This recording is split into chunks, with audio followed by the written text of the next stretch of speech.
हाम्रो एउटा ज्येष्ठ हामीले नगरपालिका युवा नेता समाजसेवी र लक्ष्मणवा वडा नम्बर 15 लाई चाहिँ डोर्याउँदै यहाँका स्थानीय क्लबहरूलाई पनि उजागर गर्दै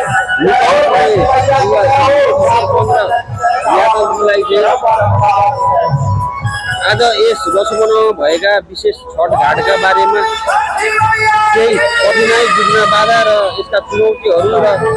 छठ विशेषका महत्त्वहरू उजागर गरिदिन उहाँलाई हार्दिक अनुरोध गर्दछु। धन्यवाद। यो विगत हामी 25 वर्षदेखि यो प्रगतिशील युवा क्लब लक्ष्मणवा छठघाट व्यवस्थापन गर्दै आएको छ र अब यसमा चुनौतीका विषय हुनुपर्दा असोज महिना सकेपछि यो कार्तिक महिनामा लाग्ने हाम्रो यो छठ पूजा हो। यसमा के छ कि लगानीको रूपमा हेर्दाखेरि ठुलो लगानी छ र यो चन्दाबाट चन्दादाताहरूले दिएर यो छठ पूजा घाट व्यवस्थापन चाहिँ हुने गरेको छ।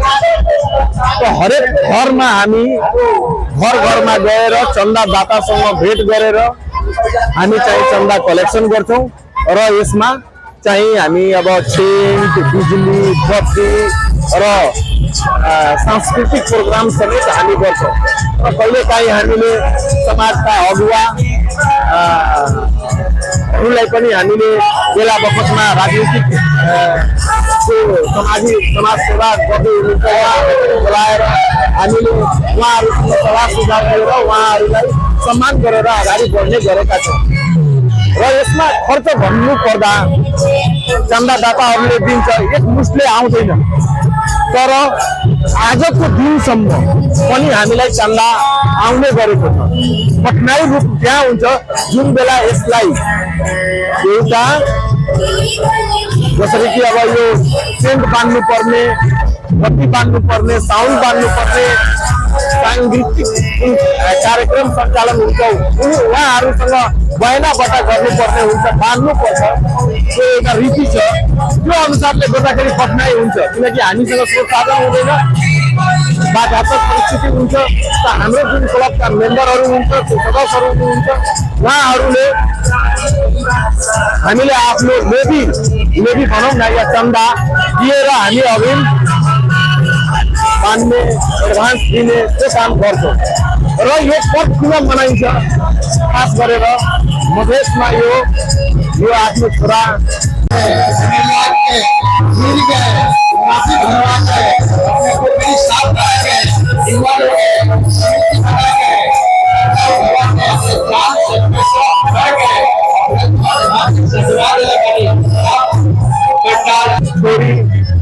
घर परिवार सुख शान्ति, देशमा अमन चैन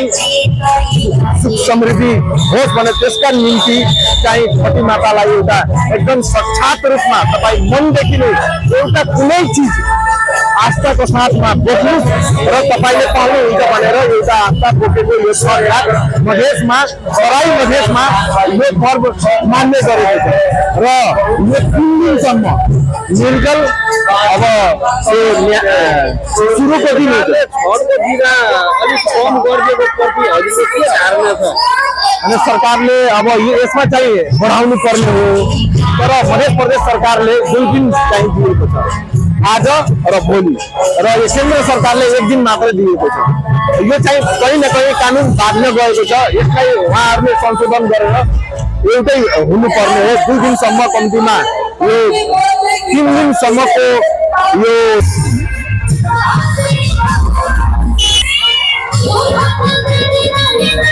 निर्जल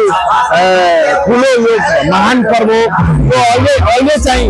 तराई मधेसमा मात्रै होइन कि तराई मधेस तपाईँको हिमाल पहाडसम्म पनि एकदम भव्य रूपमा यसलाई मनाउने र यो आस्थाको रूपमा एकदम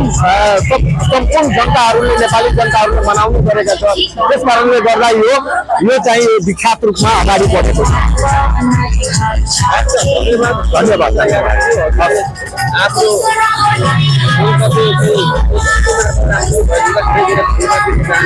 हुन्छ तपाईँलाई पनि धन्यवाद दिन चाहन्छु र हाम्रो यो प्रगतिशील युवा क्लबका सम्पूर्ण मेम्बर चन्दादाता र तपाईँहरूले जुन सहयोग गरेर यो हामीले एउटा छठघाट व्यवस्थापन गरेको छु उहाँहरूलाई पनि शुभकामना दिँदै म आफ्नो यो मन्तव्य दिन्छु धन्यवाद